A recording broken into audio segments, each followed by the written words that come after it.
Welcome back to our criminology class. This is Dr. Anita Black, and this presentation covers conflict theory as well as the chapters in Agnew on conditioning of strain.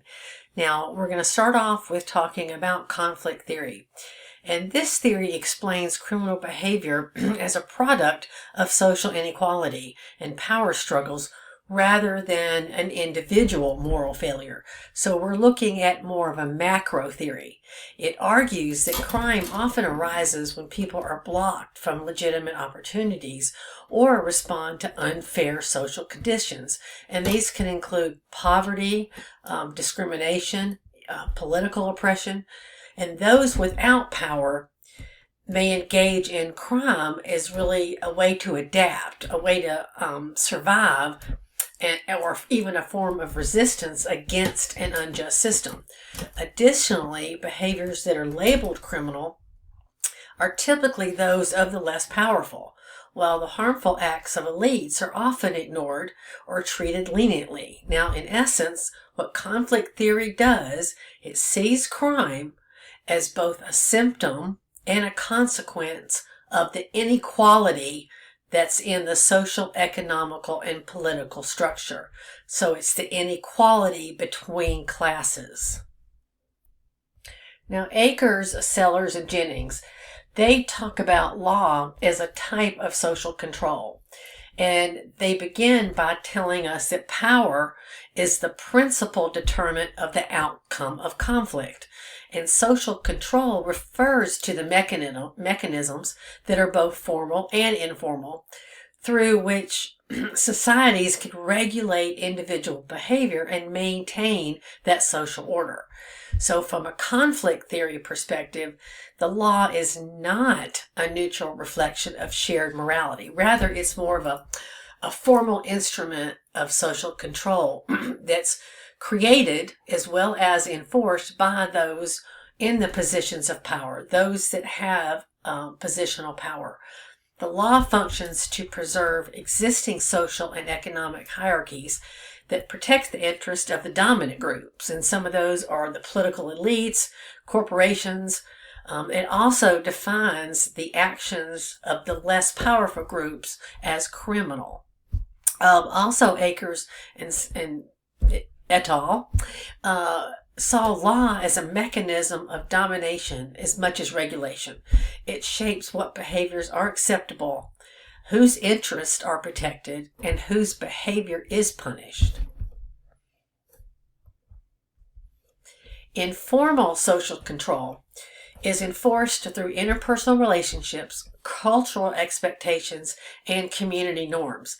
Now, some of these examples include family discipline, peer approval or disapproval, religious teachings, community values, gossip, or ostracism. Now, it relies on socialization, and this is where the internalization of society's views and norms. Now, informal social control is more effective in cohesive small-scale settings, exemplarily, within a family unit, within a neighborhood, within a community. They also included formal social control, and this is enacted by the official institutions through laws, rules, and more bureaucratic procedures. And some of these examples include, the police, courts, correctional agencies, even schools, even workplace. It's explicit, legally enforceable, and often backed by coercive power, such as fines, imprisonment, incarceration, loss of rights. Now, conflict theorists, they emphasize that formal social control disproportionately targets this lower status group we're talking about and reflects the moral and economic priorities of dominant classes. So Akers, Sellers, and Jennings, they go into more depth on socialization, and they talk about it by the process by which individuals learn and internalize the norms, values, and expectations of their society. It really serves as a foundation of the informal social control that we just talked about, where people regulate their own behavior because they accept societal norms as being legitimate. And in the conflict framework, socialization becomes a means of ideological control. So individuals are really taught to view existing social arrangements as fair or natural, even when they perpetuate inequality. Now, through family, education, religion, media, even dominant values such as, respect for property, respect for the law, respect for any authority, and these are transmitted and normalized. Now, this reduces the resistance to the unequal distribution of power and resources. Now, when socialization fails or conflicts with structural realities like poverty, discrimination, then certain individuals can reject those dominant norms, and therefore this results in deviance or crime. Now, the consensus perspective assumes that society functions through more shared norms, values, and moral beliefs, and that laws are an expression of this collective morality. It's also rooted in the work of Emil Durkheim and later structural functionalists. This view holds that law serves to preserve social order and reinforce those moral boundaries. And we talked about Durkheim before. Law emerges from collective agreement on what is right and what is wrong. So crime represents a violation of these shared norms. Now, in this view, social control that we were talking about, both the formal and informal that we just covered, maintains equilibrium. Punishment reinforces cohesion by reaffirming the moral unity of the group. Now, Durkheim's concept of mechanical versus organic solidarity explains the shift from traditional societies, which are strong shared values, more of the repressive law, compares this to the modern societies, which really is more specialized roles and more restitutive law. Now, functionalist theorists, they see criminal justice system as neutral, integrative mechanism that responds to the deviance in order to maintain stability within the community and the environment. Now, the conflict theorists, they reject the idea of this shared consensus and argue that society is composed of competing groups that are unequal. They have unequal access to power and resources. Now, the law is not a moral consensus. It's more of a political instrument that's shaped by those that are in positions of dominance. So within economic, racial, or political dominance. Now, some of the early thinkers that are discussed in the textbook are Karl Marx, Max Weber, William Chambliss, and George Fuld. And we talk about these more next week. But they emphasize that legal definitions and enforcement practices really reflect the interests of the powerful. Crime and deviance are not inherent in behavior, but are socially constructed through this process of lawmaking, enforcement, and even labeling. The criminal justice system functions, according to them, as a mechanism of social control.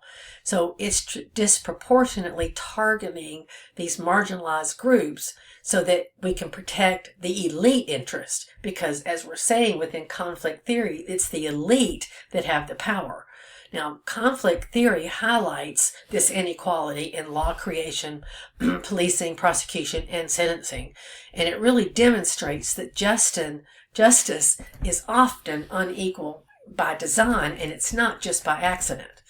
The authors distinguish radical conflict theory, which has its roots in Marxism, from the pluralistic conflict theory. And this sees law really emerging from competition among multiple interest groups rather than just one ruling class.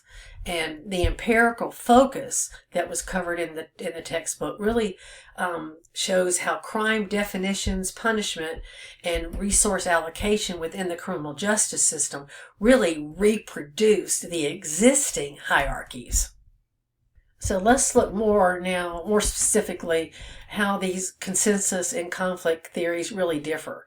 They differ fundamentally in how they interpret the purpose and function of law. So consensus is stability, morality, order.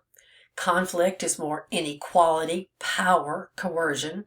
Now, both, though, recognize law really is a tool of social regularization. They differ on whose value it enforces. So they both agree that law should regulate society, but like we said, it differs between which class it enforces more on. So Aker, Sellers, and Jennings, they note that most modern criminological thought incorporates these elements of both the consensus and conflict. They recognize that some degree of consensus exists, but so do structural inequalities that can shape the legal outcomes.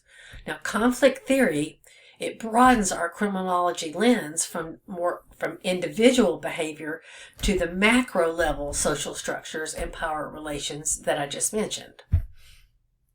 And the authors go on to explain what empirical validity means. And this is in respect to the conflict and consensus theory. So they're assessing that whether observable evidence supports the core claims of the consensus, which is the functionalist views, and this is where law reflects shared values between law, punishment, and the integration of society. Now, the conflict view, as we talked about, reflects the power, the creation of enforcement of law, which advantages the dominant groups, as we just talked about.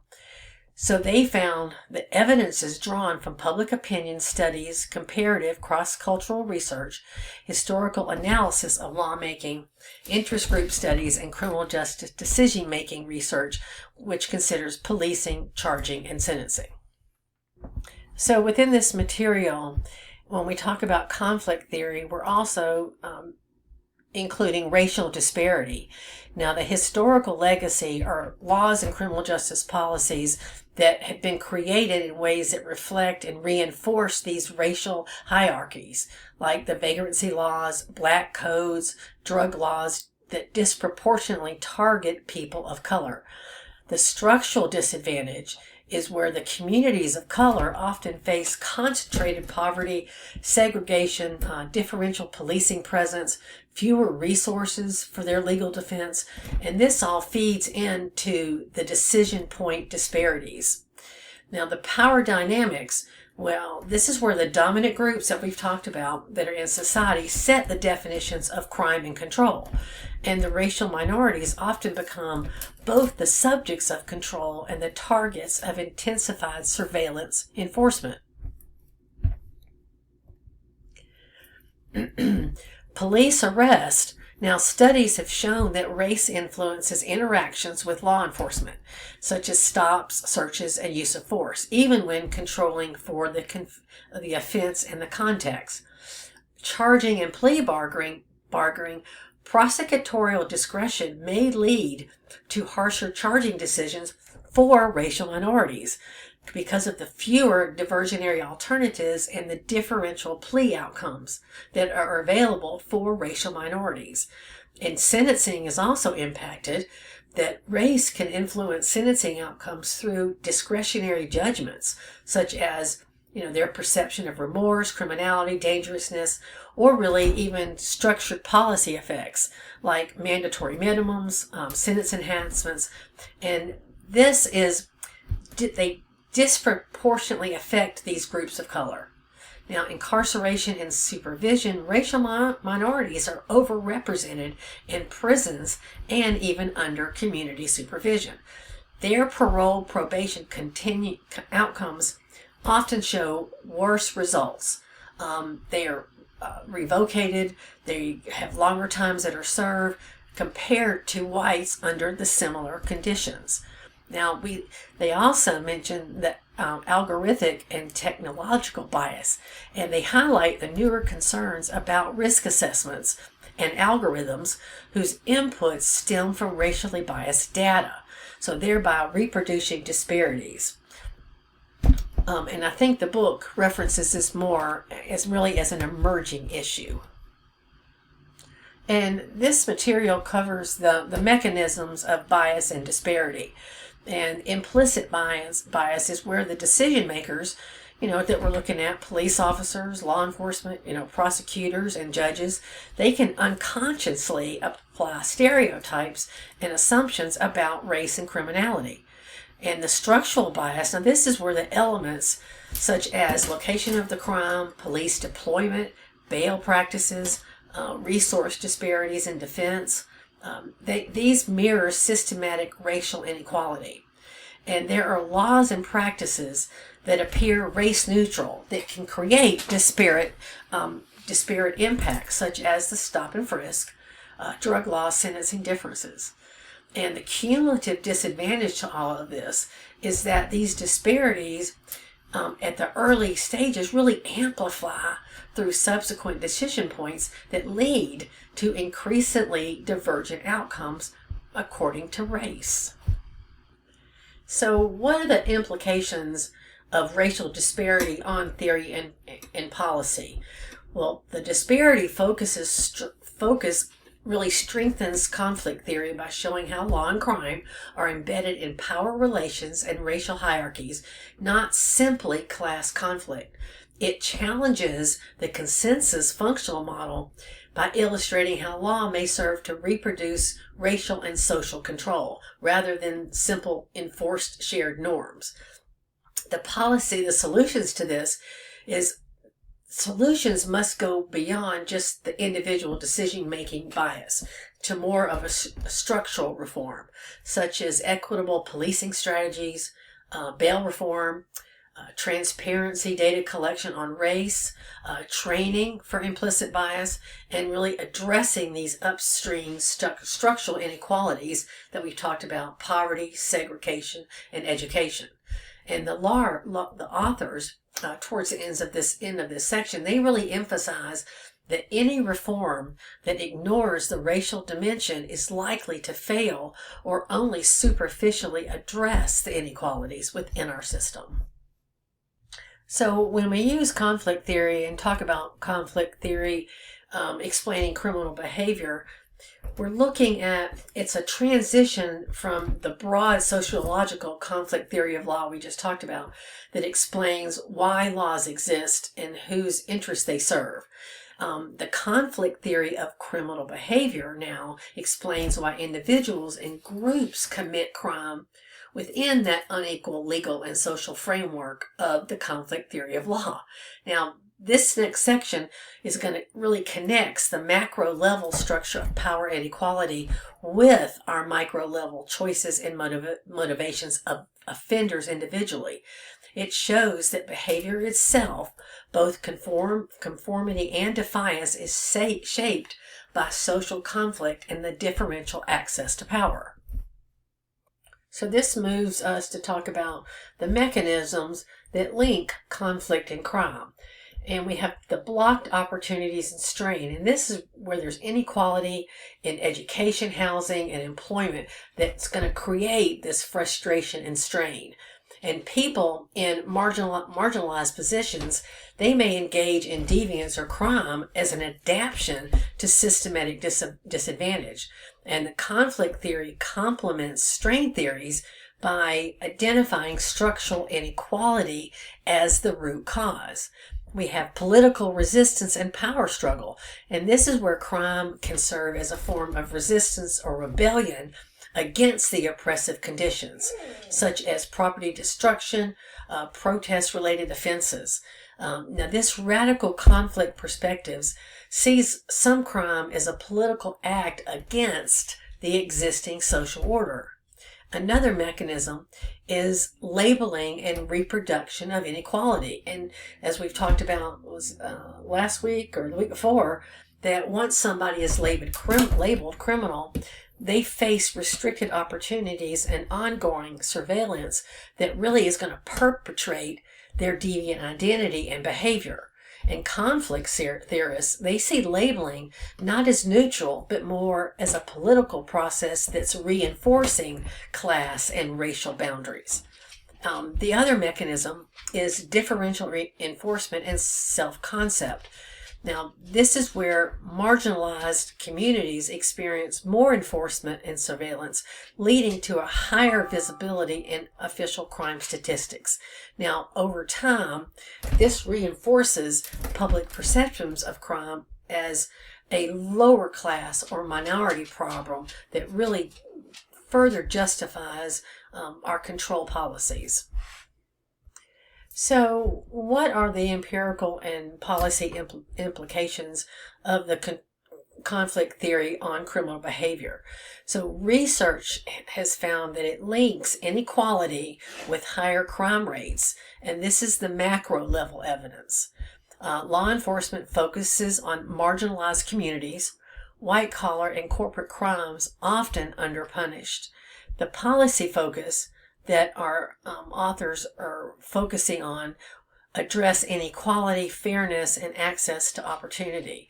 And they see the goal is to transform structures that create injustice, not just to manage crime. And the authors finish up their chapter by talking about the evaluation and legacy of conflict theory.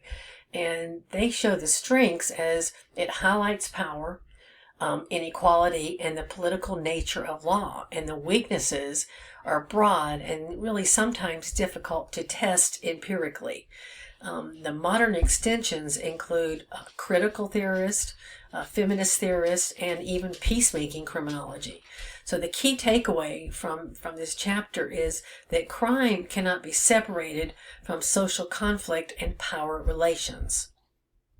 Now, the last part to talk about on conflict theory within the Akers textbook is, like we've said, our whole purpose here is to explain criminal behavior so that we can prevent it. We can stop recidivism. We can prevent offending. So really to summarize this up, conflict theory says people commit crimes because society is unfair. Those with less power or money may break the law out of need, frustration, or even as a way to push back against the inequality. The rules are often made by those in power, so they tend to punish the poor more harshly while protecting the rich. In simple terms, crime happens when people are treated unequally, and the justice system often reflects that unfairness. That's the key takeaway I want you to remember from all of this in this chapter. So now I want to move on to the chapters that you read in Agnew, where he talks about the individual differences and the conditioning of strain. Agnew explains that while everyone experiences strain, not everyone commits crime. Personality, intelligence, and social context really shape how individuals interpret and respond to adversity. The more impulsive or emotionally reactive the individual, the higher the chance of a delinquent response. He identifies low self-control and irritability as amplifiers of strain's effects.